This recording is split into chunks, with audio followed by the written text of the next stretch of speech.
উপস্থিত দর্শক সাধারণকে হরদহ আহিনী নাট্য সংস্থার পক্ষ থেকে জানাই আন্তরিক প্রীতি ও শুভেচ্ছা। আমরা কিছু অসুবিধা থাকার ফলে মঞ্চ সজ্জার জন্য কিছু সময় লেগে গেছে। আমরা আপনাদের কাছে মার্জনা চাইছি। আমরা যখন নাটক শুরু করব দয়া করে আপনারা একটু কথাবার্তাগুলো কম বলবেন। নাটকটি ভালো করে দেখুন, নাটকের শেষে আবার আপনাদের সঙ্গে কথা হবে। ঠিক আছে, বলুন।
প্রযোজনা হরদহ আহিনী নাট্য সংস্থা।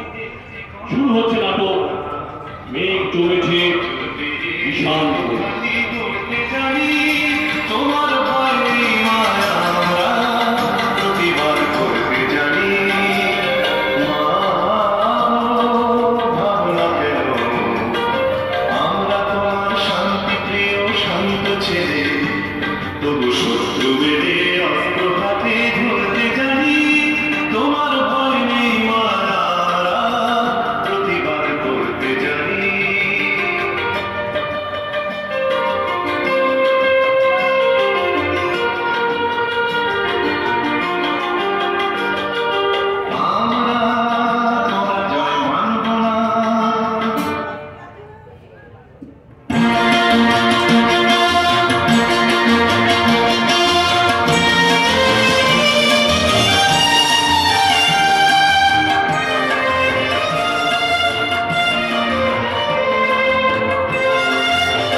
যাওয়ার ছেলে অরিন্দম না। তুমি তাদেরকে ধরে নিয়েই পারতে রুমিদি। কোনোদিনও কি তাই হয়েছে? আমি চিরকালে চাবি দিয়ে বাড়ি থেকে এখানে এসেছি, আর ও সোজা অফিস থেকে এখানে। এখন কিছুদিনের ব্যতিক্রম ঘটছে। আমি দলে আসছি, কিন্তু ও আসছে না। পাশের বাড়ি থেকে ডুপ্লিকেট চাবি নিয়ে ঘর ঘুরে একা একা বসে থাকছে। যার মাথার মধ্যে নাটকের নেশা তাকে ডাক করা যাবে না। আজও যদি না আসে, কাল স্টেশনে গিয়ে দাঁড়িয়ে থাকবো। ট্রেন থেকে নামলে সোজাই ঘরে যাবে। জোর করে নাটক করাবে হয়, তাহলে দলগুলোর এই অবস্থা হয়। তিনটে বেশি চারটে ছেলেই জোগাড় হয়। আমাদের দলে তো সেটা সমস্যা নয়, নতুন নাটক করলেই করবো। কিন্তু সেই নতুন নাটকটা এখন আমাদের হাতে নেই। থাকবে কি করে? যিনি আমাদের নাটক লিখবেন এবং নির্দেশনা দেবেন, তিনি তো সাধু বাবাকে হয়ে বসে আছেন। এই রুদি, তোমার সাথে আমার কোনো বিজয় হয়নি তো? কি যে বলিস না, বউয়ের সাথে ঝগড়া করার মতো পাপি কাজ নাট্যকার নির্দেশক অরিন্দম বন্দ্যোপাধ্যায়ের আসে না, ওটাও তো পারে। আমাদের গতবারের প্রোডাকশনটা শিখরে তুমি তো বেশি প্রাইজ পেয়েছো। ওসব প্রাইজ দিয়ে বড়ুকে মাথা খাওয়ায় না। সাক্ষাৎ তাতে আপনারা তালে নেচে যান। উনি মুক্ত জীবনানন্দ, কিন্তু সেই জীবনানন্দের জীবনে তো আনন্দ আছে বলে মনে হয়। অফিস থেকে ফিরে আগে যে অনেক আগে চা খায়, বাথরুমে যায়, তারপর এই বই সেই বই, কিছুতেই তো দেখি মন বসে না। অরিন্দমের কিছু একটা হয়েছে। কি হয়েছে? সিরিয়ালের ডাক শুনেছে? বাস, সে তো নিশ্চিতটা।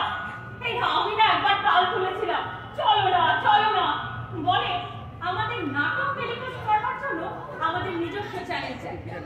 পারবে একটা নতুন চ্যানেল বানাতে, যেখানে শুধু আমাদের কথাই বলবো, আমাদের শিল্পকে টেলিকাস্ট করবো। এই সিরিয়ালের ভূত অরিন্দমকে কখনো কব্জা করতে পারবে না। ব্যাপারটা অন্য কিছু হয়েছে। ঠিক আছে, আমরা আজকের দিনটা অপেক্ষা করবো, না হলে কাল ওর বাড়িতেই আমরা হানা দেবো। ও যদি সত্যি আমাদের দলের নাট্যকার নির্দেশক হতে আর উৎসাহ বোধ না করে, আমরা অন্য ভাবনা ভাববো। কিভাবে? আর সেটা আমরা নিজেদের মধ্যে আলোচনা করে ঠিক করবো। দলটা তো আর বসে যেতে পারি না। জুলাই শেষ হতে চলে, অক্টোবর থেকে আমাদের শো শুরু করতে হবে, নতুন নাটক নিয়ে। এর মধ্যে যদি ওর মাথায় কিছুই না আসে, তাহলে আমাদেরই ভাবতে হবে। ভাববো তো, কিন্তু ভাবনা শুরুতেই তো নাটক, সেটা দেবে কে? অরিন্দমদার লেখা নাটকের তো অভাব নেই। ধীরে বুঝে একটা শুরু করবো, পুরোনো নাটক। হ্যাঁ, পুরনো প্রমাণ হয়ে যাবে অরিন্দম সত্যিই নাট্যকার। তার রচনা 10-20 বছর পরেও প্রাসঙ্গিক। কিন্তু করুণা যদি রাজি না হয়, সেটা চায়। নতুন নাটক ওকে দিতে হবে, না হলে আমাদের পুরনো দিয়ে চালাতে হবে। দলটা তো আর বসে যেতে পারে না।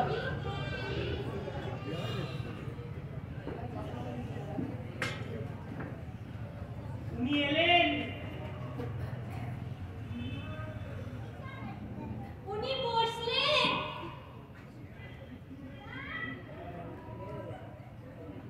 উনি জল পেলেন। চেনা হচ্ছে কেন ডাকি বল? গ্রুপে আসবি, তা নেমন্তন্ন করতে হবে না। মানে এসেই বা কি হবে? তার মানে নাটক কোথায়? নাটক, নতুন নাটক। নাটক তো আমাদের আকাশ থেকে পড়ে না, লেখো তো তুমি। কিন্তু লিখতে পারছি তো। লিখতে পারছো না কেন? তোমাকে কি কেউ ধরে বেঁধে রেখেছে? শুধু নাটক লিখবো বলেই তো একটা নাটক লেখা যায় না রে। সেই তাগিদটাই তৈরি হচ্ছে না। ঠিক আছে, বুঝলাম। একটা খরা তোমার লেখক জীবনে এসেছে, কিন্তু তাকে তো ওভারকাম করতে হবে। চেষ্টা তো করছি। সত্যি কি চেষ্টা করছো? ঘরে বসে সস্তা ম্যাগাজিন আর গোয়েন্দা গল্পের পাতা উঠতে চেষ্টা? মমকে বিশ্রাম দিচ্ছি। ভাবছি কেন পারি আসছে না, সেটা সবাই মিলে একটু আলোচনা করলে হয় না? হতে পারে ব্যাপারটা ওনার ব্যক্তিগত। ব্যক্তিগত হলে তো সবার আগে জানতে তুমি। তার চেয়ে এসো না, একটা ছোটখাটো পোস্টমর্টেম করে। দাঁড়া, তার থেকে কয়েকটা দিন একটু ভাবতে দে, মাথায় একটা কিছু আসবেই। আর যদি না আসে? নাটক করবো না।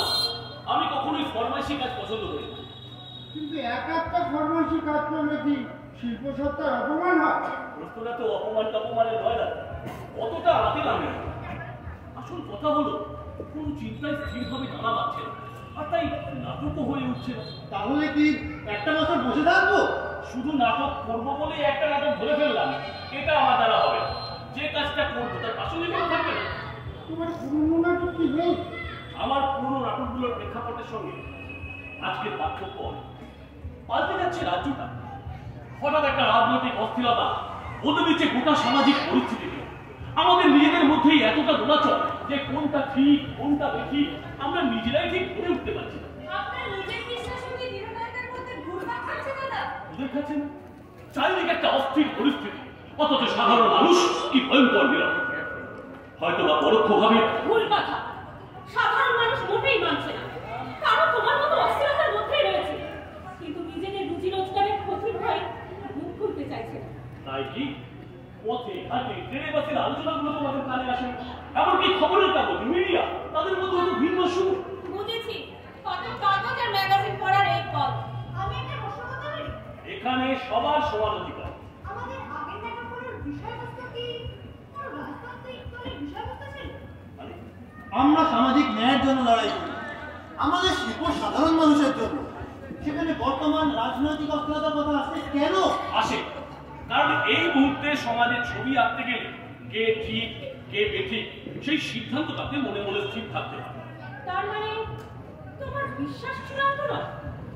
সংঘাতটা তো সেখানে। আমার আজন্মদালিত বিশ্বাস, আমার পড়াশোনা আর আমার আজকের অভিজ্ঞতা মানে কোথায় যেন একটা ফাঁক থেকে যাচ্ছে। না, আমার মনে হয় আমরা আসল জায়গাটা থেকে সরে যাচ্ছি। এই মুহূর্তের প্রাসঙ্গিক বিষয়ের ওপরে আমরা নাটক লিখবো, নাটক করবো, কিন্তু তার লাভ হবে তার ক্ষতি হবে আমরা দেখতে যাবো। প্রাসঙ্গিক সব বিষয় নিয়ে নাটক লেখার ক্ষমতা কি আমাদের সত্যি আছে? চারপাশের ঘটনাবলী কি সত্যি সে কথা বলছে?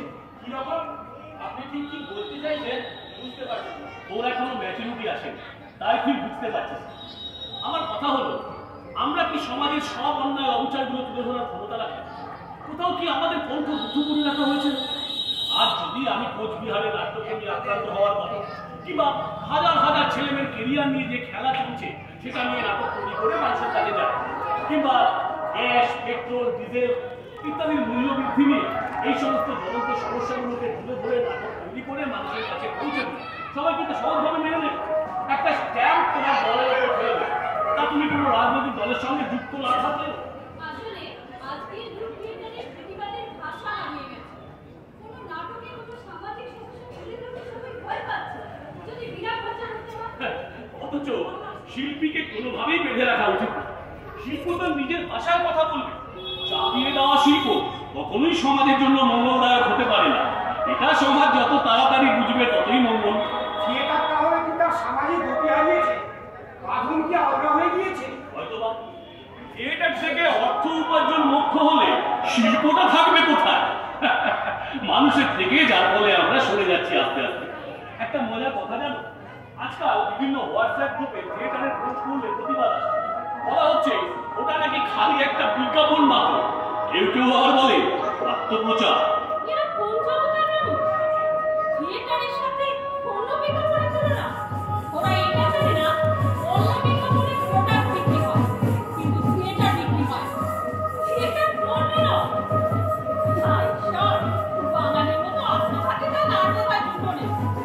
হয়তো তাই। আসলে গ্রুপ থিয়েটার একটা ভাগ, এটা একটা পরিবারের। এই যে আমাদের গ্রুপ থিয়েটারে যে সমস্ত মহিলারা অভিনয় করতে আসে, তাদের একটা বন্ধ স্বপ্ন করে এখানে রাখি দাও, আর তাদের কত সমস্যা ঠিক করতে হয় সেটা জানি। আমার থেকে ভালো আর কে জানে? বিয়ের আগে যা সব সমস্যার সম্মুখীন হয়েছে, নিজের বাড়ির লোকেরা বিরোধী। এখনো কত কি সমস্যার সামনে তারপর ব্যর্থ যায়। আমি নিজের সমস্যা ফেস করেছি বলে আমাদের দলে আমরা মহিলাদের খুব যত্নে রাখি। তাদের স্বাচ্ছন্দ্য দেখা, রাত হয়ে গেলে তাদের বাড়ি পৌঁছে দেওয়া ইত্যাদি কাজও করে থাকি। কিন্তু খারাপ লাগে যখন দেখি কিছু অশিক্ষিত মানুষ এসব নিয়ে অকথা কুকথা করে। আর বলে তারাই যারা শিল্পের স্বর্ণালী বসেছে। থার্ড কালচার ধৈর্য এসব নিয়েও তো আমরা নাটক করতে পারি। অবশ্যই। কেন ওই উপর আক্রমণের ঘটনাটা কি ন্যাক্কার জন্য? বাড়ির কালীপুজোয় মদের ঘোড়ার দিকে পরিবেশ দূষিত করার প্রতিবাদ করতে গিয়ে সেটাকে কিভাবে রাজনৈতিক ঘটিয়ে গরুকে তুলে ধরে 40-50 জন রাতের অন্ধকারে হেনস্থা করছে, কোনো নিন্দাই তার জন্য যথেষ্ট না। ওই রসুলিয়া ছেলের কথা বিশ্বাস করে কেউ? ও সমস্তটাই মিথ্যা। নিজের স্বার্থে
পাকা লঙ্কা থেকে কাঁচা লঙ্কার স্বাদ বেশি, সেটা মাথায় রেখে কাজ করো।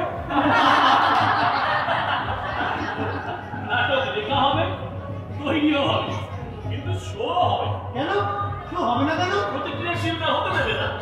দেবে না মানে মামা বানিয়ে তাদের কোনো সমালোচনাই তারা সহ্য করবে না। কিন্তু এতদিন কাকে পড়েছি দিনের পর দিন বহু নাটকে প্রশাসনের গাফিলতি আর নির্মমতাকে আমরা চোখে আগুন দিয়ে দেখিয়ে দিয়েছি। একটা নাটকে তুমি রাখতে যাইনি। এবার দেখো, তোমার মনে আছে সুলেখা, সৌভিকের গৌতম রায় ভারতবর্ষ নাটকটা করতেই দেয়, মেরে স্টেজ থেকে নামিয়ে দিয়েছিল 70 দশকে। শুনেছি গৌতমদার কথা শুনেছি। তার আগে তো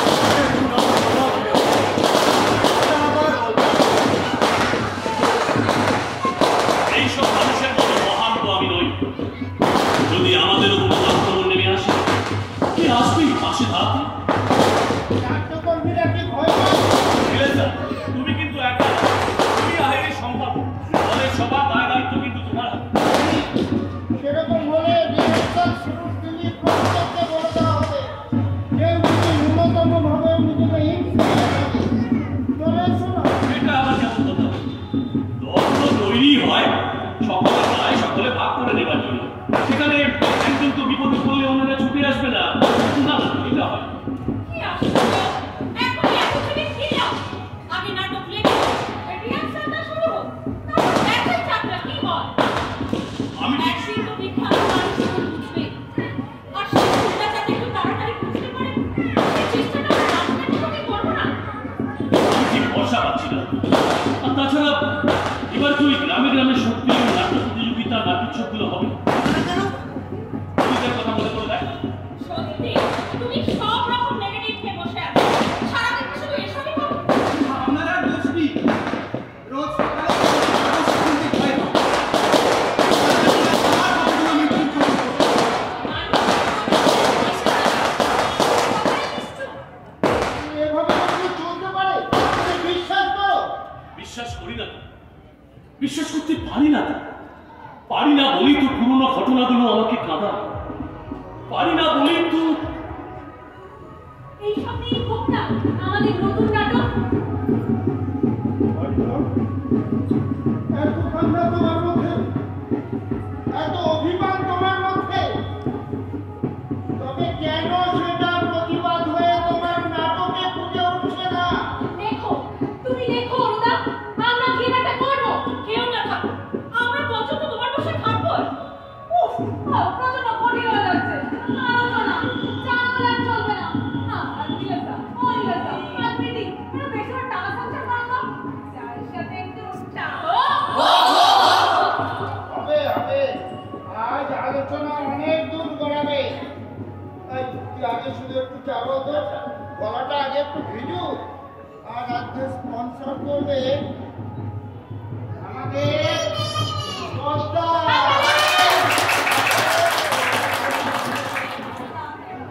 না না, আজ আমি না, আগের দিনও 10 টাকা দিয়েছি। সত্যি কথা, আমি পারি না। ফেরত দাও। আচ্ছা, তোরা আমাকে বর্দা কেন বলিস বলতো? নীলেশ তো আমার থেকে 1 বছরের বড়, ওকেই তো বর্দা বলা উচিত। আরে আপনি হলেন বড়দা, বড়দা নয়। এই, শান্ত, খালি চাকরি। যত শহরে হরিদা, ও হরিদা, 10টা লিটার।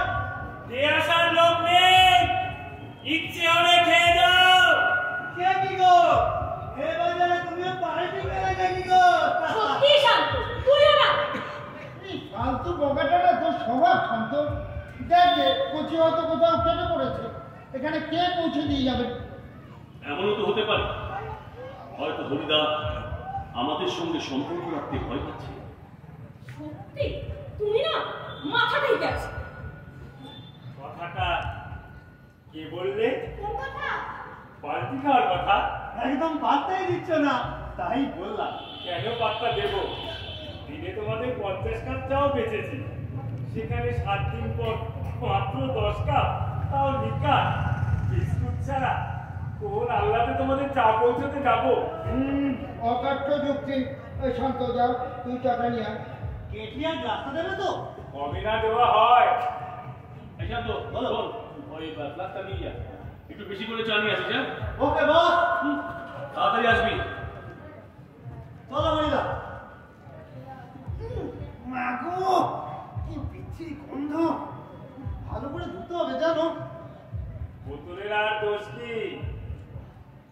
কতদিন গরম জল পড়ে না। শান্ত, জায়গাটা বন্ধ না থাকে। ঠিক আছে।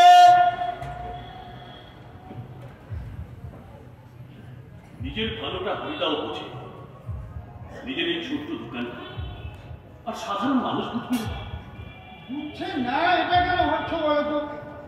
এক এক সময় একটু এলোমেলো হয়ে যায়, এই আর কি।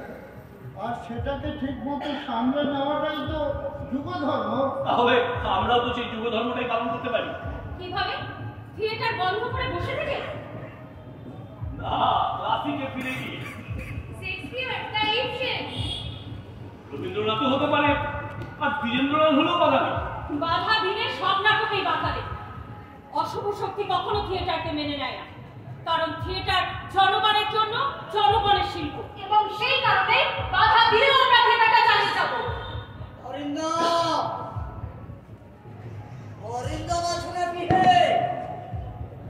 আরে চন্দনা, কি ব্যাপার? হঠাৎ আপনি পথ ভুলে? সরকারে কত কি করতে হয়, আর তোমরা হলে কি আপনজন, এক পাড়াতেই থাকি। হ্যাঁ, বুঝতে তো হবেই, ওটা কথা। তোমাদের ঘরটা তো বেশ সাজিয়েছ, রিহার্সালের পক্ষে আদর্শ জায়গা, বলো? হ্যাঁ, তবে ওই সময় সময় ছোট মনে হয়। স্টেজ রিহার্সাল থাকলে আবার হল ভাড়া করতে হয়। তো হবেই, কত বড় দল তোমাদের, কত বড় ব্যানার। তা এই ঘরটা তো মিলন সমিতি। হ্যাঁ, ওই পড়েই ছিল, ওই ভাড়া নিলাম। ভাড়াটা ঠিক মতো দাও। অবশ্যই, প্রতি মাসে নিয়ম করে। কিন্তু মিলন সমিতি একটা অন্যায় করেছে। ইলেকট্রিক বিল ঠিক মতো জমা করেনি, তারপরে লাইনটা কেটে গেছে। তাহলে এখন আলো জ্বলছে কি করে? ম্যানেজ করে। মানে খুব করে দেখ, গোড়াতেই কেমন বলো, লড়ছো সামাজিক অন্যায়ের বিরুদ্ধে, প্রচার করছো আদর্শ, সততা, আর নিজেরাই অন্যায় করছো, অসৎভাবে দলটাকে চালাচ্ছো। এই অসততাকে মানা যায়? অসততা? কারেন্ট চুরি করে আলো জ্বালানো অসততা না? কিন্তু আমরা কি করব? আমরা তো প্রতি মাসে ইলেকট্রিক বিলের টাকা মিলন সমিতিকে দিয়ে যাচ্ছি। ওরাই তো ইলেকট্রিক বিলটা দিয়ে দেবে বলে কথা দিয়েছিল। ইচ্ছো যখন কারেন্ট আসছে না, তখন নিজেদের প্রয়োজনে নিজেরাই বিল মেটাতে। কিভাবে? রাজ্য সরকারের কাছে যাও, বিদ্যুৎ দপ্তর তো তাদেরই। আমরা চাই ওই বা কেন, আর ওরা দেবেই বা কেন? চায় গরম, চায় নাও। তুমি অসীম বাবুর ছেলে না? উনি তো লেখার নন পলিটিক্যাল, তুমি হঠাৎ এদের দলে? ও এখানে থিয়েটার করে, পলিটিক্স না। এসব দলগুলো পলিটিক্সের ঘাঁটি, বাচ্চাদের মাথা বিগড়ানোর জায়গা। এখানে যে একবার ঢুকেছে সে কি সুস্থ থাকতে পারে? আপনার ভাবনায় কোথাও কোথাও ভুল থেকে যাবে। ঠিক আছে, এই শান্ত, চাঁদে এই আগে গেস্ট। থাক, আমার লাগবে না। হরিদার দোকানে এই মাত্র বানিয়ে নিয়ে এলাম। দেখেছি, আমি লিকারটা খাই না। সে কি আপনার বুঝি অ্যালার্জি? সাথেও যাকে আপনার আসল কথাটা কিন্তু এখনো শোনা হলো না, বলি এতক্ষণ ভূমিকা করছি। আসল কথাটা হলো, আমাদের মিলন সমিতি ক্লাবটা আবার বিধায় আমাদের মিটিং হয়েছে। মিটিংয়ে আমি সেক্রেটারি নির্বাচিত হয়েছি। অতএব এবার এই ঘরটা আমাদের লাগবে। লাগবে মানে আমরা এখানে বলবো, মিটিং আলোচনা করবো, ক্লাবটাকে পুরো জায়গায় ক্লিয়ার করে তারপর কমবে। কিন্তু আমরা কোথায় যাবো? সেটা তো আমি বলে দিতে পারবো না, এতদিন প্রয়োজন পড়েনি তাই তোমাদের দিয়েছি। এখন আমাদের প্রয়োজন হয়েছে, তোমাদের ছেড়ে দিতে হবে। আপনারা ক্লাব থেকে টিকিট আমাদের সময় দিন। থানা থেকে 200 কিলোমিটার আগে পথ আছে, আর এটা তো একটা ডাক্তারের ক্লাব। আমি অ্যাডভোকেট, আইনটা আমার জানা আছে। ভাড়া দেওয়ার কোনো এগ্রিমেন্ট ঠিক আছে? সব তো মুখে মুখে। আপনি বরং খোঁজ নিয়ে দেখবেন ব্যাপারটা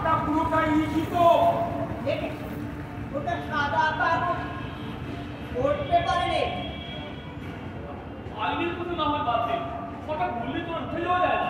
আর আপনারা এখানে বসে আমরা রিহার্সাল দেবো কোথায়? রিহার্সাল তো এখনই বন্ধ হয়ে গেল।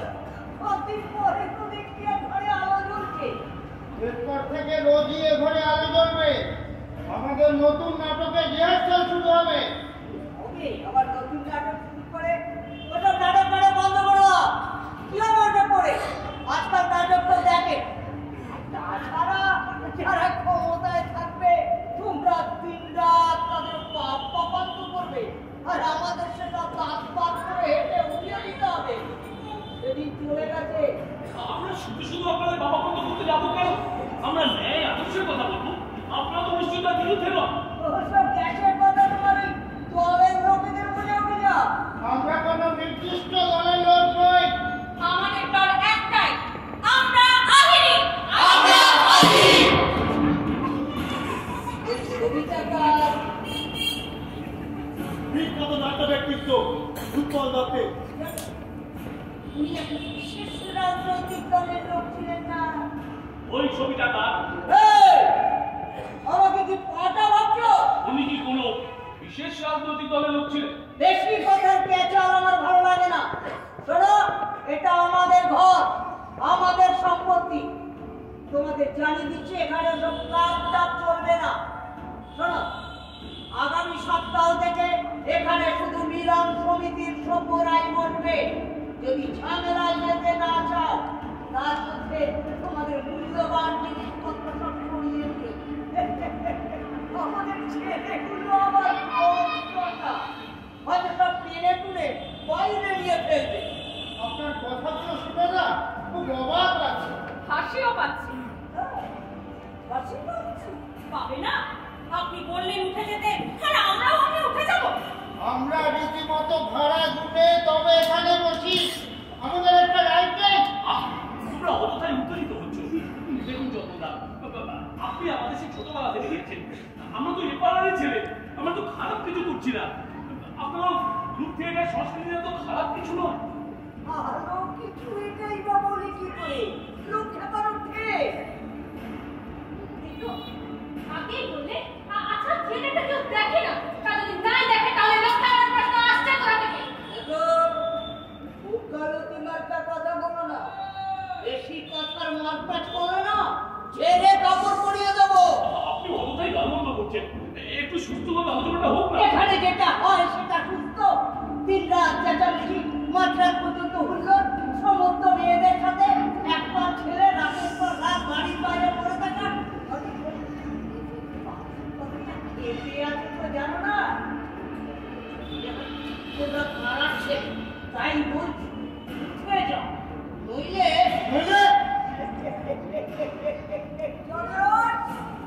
উত্তেজিত জনতা যখন ফিরে আসবে তখন কিছুই বাঁচবে না। তোমাদের পার্টিও কিছু বাঁচছে না। পার্টির বড় বড় নেতারা পাবলিকের গুলিকে চৌকুল করছে, আর তোমরা তো চাকরি সেদিনের বাল বাচ্চা। জনরসের হাত থেকে বাঁচবে। আপনারা পাশে থাকলে নিশ্চয়ই পারবেন। আমরা সাধারণ জনগণের পাশে, তাদের ছেড়ে আমরা তোমাদের পাশে আসতে যাবো কোন দুঃখে? চান্স পেলেই তো ফস করবে, আর যে মানে মানে কেটে পড়ে। আমাদেরও মান বাঁচুক, আমাদেরও প্রাণটা বাঁচুক। আমাদের কটা দিন সময় দিন দাদা, আমরা ঠিক অন্য একটা জায়গায় ব্যবস্থা করে উঠে যাবো। তাছাড়া মিলন সমিতির তো এখন কোনো অ্যাক্টিভিটি নেই। তোমাদের অ্যাক্টিভিটিটা তো আটকানো যাবে। তাহলে আপনার আসল উদ্দেশ্যটা কি? আমাদের এই থিয়েটারটাকে বন্ধ করে দেওয়া? সেটাই এক এবং একমাত্র কাজ। সেই কারণেই তোমাদের উঠছে। আর তাছাড়া এসব লোকের ঘরগুলো সমাজ বিরোধীদের মেয়েরা। এখানে মুক্তিগান চলে, মাত্রার পর্যন্ত মেয়েদের নিয়ে ভর্তি করা হয়। আর চান্স পেলে দুটো চারটে অস্ত্র লুকিয়ে রাখো। অস্ত্র মানে বন্দুক, পাইপলাইন? অবশ্য এসব ঠেকগুলো অস্ত্র ভান্ডার। সারা পশ্চিমবঙ্গ এখন বেআইনি অস্ত্রে পড়ে গেছে, আর সেগুলো মজুদ আছে এইসব দলগুলোর ঘরে। এসব আপনি কি আজগুবি কথা বলছেন? আজ কবি পুলিশ একবার সার্চ করুন না, দেখা যাবে কত অস্ত্র এখানে লুকোনো আছে। আছে, অনেক অস্ত্র আছে। ঠিকের তলোয়ার, খেলনা বন্দুক, প্লাস্টিকের পিস্তল, কিন্তু এইগুলো তো সব আমাদের থিয়েটারে। থিয়েটারটা তো বাস্তব নয়, বাস্তবের অনুকরণ মাত্র। এখানে আপনি আসল অস্ত্র দিয়ে কি করবো আমরা জন্মদা? আপনি এই সমস্ত মঙ্গল অভিযোগ বিশ্বাস করেন? আমার বিশ্বাস কেটে যায় না। জনগণ বলছে, সাধারণ মানুষ বলছে যে সব ঘরগুলো পেলে লাগানোর খেয়ে আর বিরাইনি অস্ত্র ভান্ডারের গুদা। অতএব এগুলো সরিয়ে ফেলা আমাদের সমাজের তোমরা পাড়াচ্ছে, তাই বলছি আলো ঘরের উঠে কোনো গোলমালা। শুনুন, এতক্ষণ আকার ইঙ্গিতে বলেছি, এখন স্পষ্ট করে বলছি, আমরা এখনই এ ঘর ছাড়ছি না। আপনার যা মন চায় করতে পারেন। যারা প্রশ্রয় দিয়েছিল, তারা খেলকি বাঁচাতে আসছে না, ওরা নিজেরাই এখন জুজু দেখে ঘরে ঢুকে পড়েছে। আমরা কোনো রাজনৈতিক দলের ভাষায় নাটক করি না। কিছু আসবে না, আসতে দেব না। আর এলেও তারা আপনার কথাই নতুন করে বলবে, তাই না? বলবি নয়, আমরা বলবো। আপনাদের এত ক্ষমতা? আমাদের ক্ষমতা কতটা সেটা জানলে এতক্ষণে তোমরা মালপত্র গোটাতে শুরু করতে। দুঃখিত, সেটা আমরা করবো না, কারণ আমরা বুঝে গেছি আপনাদের আসল উদ্দেশ্য আমাদের এই থিয়েটারটাকেই বন্ধ করে দেওয়া। তাহলে তোমরা ঘর ছাড়বে না? একটা কথা বলবো, ছোট মুখে বড় কথা হবে হয়তো। আমরা থিয়েটারে যখন কোনো কথা জোরের সঙ্গে বলতে চাই, তখন তা কোরাসে বলি, বলে মনে বেশ ফল পায়। রুমিনী, অঙ্কিতাদি, নীলেশ দা, বলে কোরাসে, আমরা ঘর ছাড়ছি না, আমরা ঘর ছাড়বো না, আমরা ঘর ছাড়ছি না, আমরা ঘর ছাড়বো না। জেদ ভালো, জেদ ভালো নয়। ঠিক আছে, এরপর পাবলিক খেপে গিয়ে কিছু করলে দায় কিন্তু তোমাদেরই। তার মধ্যে ওরা আমাকে জড়িও না। চলাম, আবার দেখা হবে। আসুন না, যে কোনো দিন আমাদের নতুন নাটকের রিহার্সালটা দেখতে যাবে। তার আগে আমরা তোমাদের কি নাটক দেখাই সেটা দেখো। আর সে নাটকে আপনি ভিলেন তো? ও তা বানাবে না। কিন্তু আশা বাঁচাবে ছোটা। ঠিক আছে, মনে রেখো অবৃত্তি কিন্তু শেষ আছে।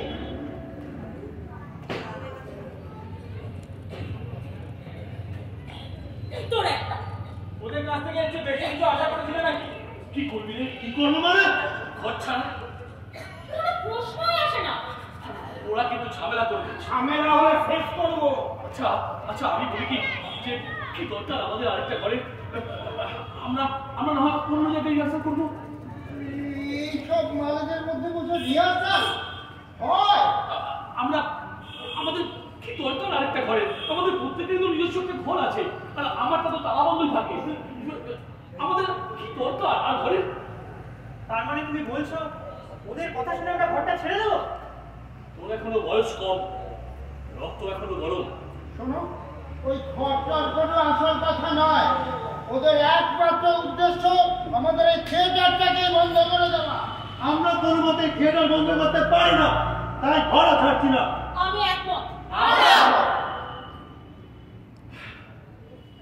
তাহলে কোর কমিটির সংখ্যাগরিষ্ঠের মতানৈক্য অনুসারে আমরা এখনই এই মুহূর্তে এই ঘর ছাড়ছি না, এবং এর জন্য যদি কোনো সমস্যা ফেস করতে হয় তাহলে সকলে মিলে তা ফেস করবো, তাই তো? হ্যাঁ তাই। কে কোথায় একটু চমকে দিয়ে গেল, অমনি সব চাদরা তলে ঢোকবো নাকি? নাটকটার কি হবে বলো? আমরা নাটক করতে চাই এবং যে কোনো মূল্যে করবই। হ্যাঁ দেখছি। দেখো, ততক্ষণ শান্ত হয়, একটু গাটা গরম করে নে। চলো।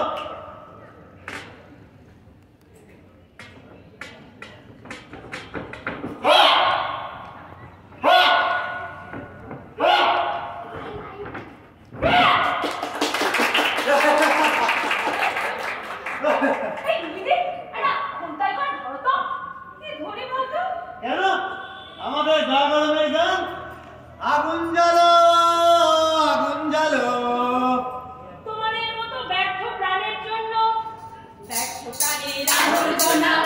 Ah!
নিশাইছে বায়ু, নিভাইছে তব আলো।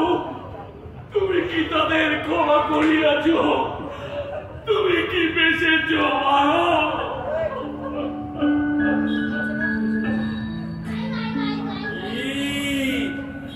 সব উল্টে পাল্টে দিয়ে গেছে তো। হরিদা, তুমি? আমি ছাড়া এই অন্ধকারে তোমাদের আলো দেখাবে কে? আর কারো কি সে সাহস আছে? তোমার ভয় করলো না হরিদা? কিন্তু তো করলো, তবু এলাম না, এসে যে পারলাম না। তোমাদের নাটকে আমার মতো চায়ের দোকানকে তোমরা নায়ক বানিয়েছো, তোমাদের থিয়েটারে আমাদের কথা বলেছো। আজ তোমাদের বিপদের দিনে আমি না এলে চলে?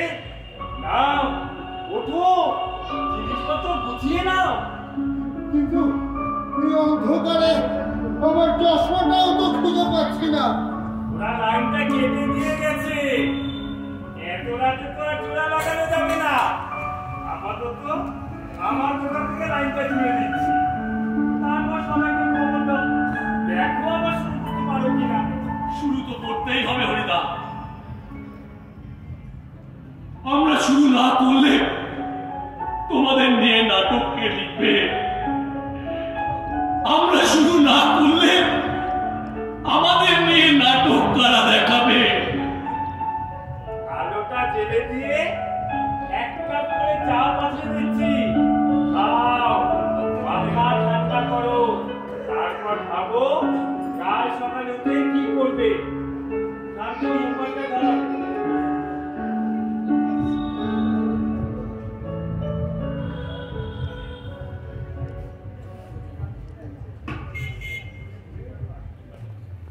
মাথাটা কেমন ভেজা ভেজা লাগছে, দেখো তো মাথায় কি?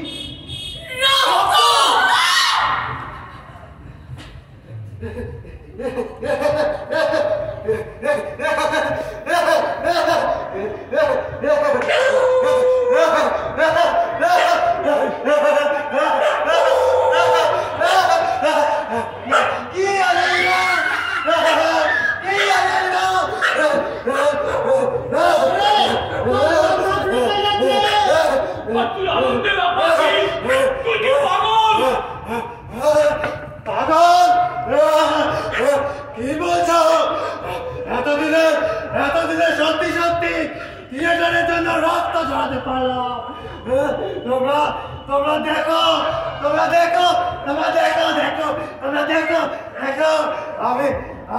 আমি আমার থিয়েটারকে বাঁচাতে রক্ত দিতে পেরেছি। তোমরা দেখো, আমার আনন্দ হবে না,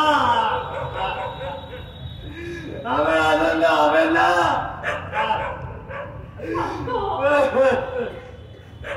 এরপরেও কি নাটক তৈরি হবে না? হবে, নিশ্চয়ই হবে। পথটাকে তো ওরাই দেখিয়ে দিয়ে গেল। যে পথ ঘুরতে রাতের পর রাত মাথার চুল ছিঁড়ে মরছিলাম, সেই পথটা ওরাই চিনিয়ে দিয়ে গেল। নীরজদা, চলো আমরা আমাদের নাটক তৈরি শুরু করি। কিন্তু নাটকের বিষয় কেন? এ বিশৃঙ্খল শক্তি এই নৈরাজ্যকে আবার ফিরিয়ে আনতে চাইছে। তাদের সম্পূর্ণ ধ্বংস করে হরিদাদের সঙ্গে নিয়ে সঠিক পথটা খুঁজে নিয়ে আমরা তৈরি করব আমাদের নাটক। যদি এই ঘরে ঠাঁই নাও পাই, যদি এখান থেকে বেরিয়ে ফুটপাতে নিয়ে আসতে